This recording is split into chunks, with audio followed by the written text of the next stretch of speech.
Religiously, they ask a sacrifice. I'll find a day to massacre them all.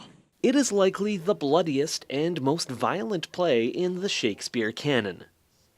Titus Andronicus is a fictional tale of revenge that results in a number of deaths in gruesome fashion.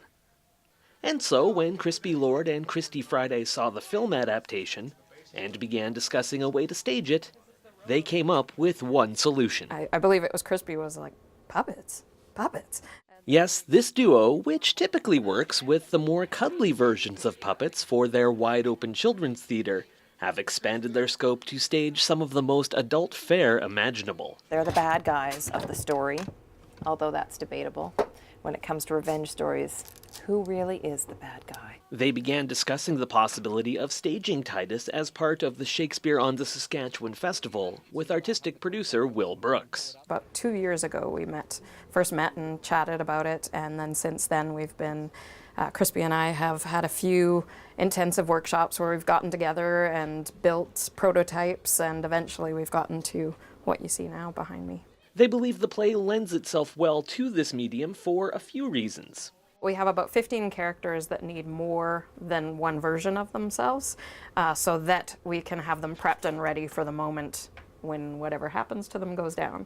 And so we've got a puppet that will exist up until that point, and then we can switch them and put the other on. And there is one other practical concern that make puppets more desirable for this production. Well, the joy with the puppets is that you don't have to pay them as much as an actor.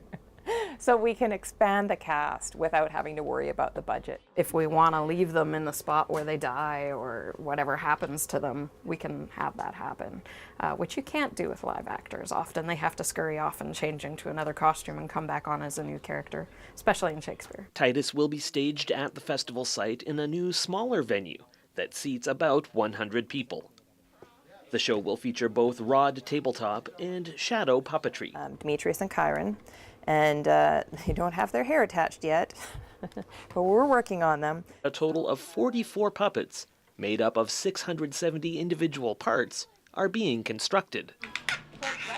When you're sculpting, it's always interesting because when you're sculpting people, because you think, okay, well, this is what the character's going to be like, and then you make the face like that, and then you start adding little bits, and you're like, oh, he's not quite the same character that we thought when we started. Oh, he's getting a little darker. Oh, it's getting a little different.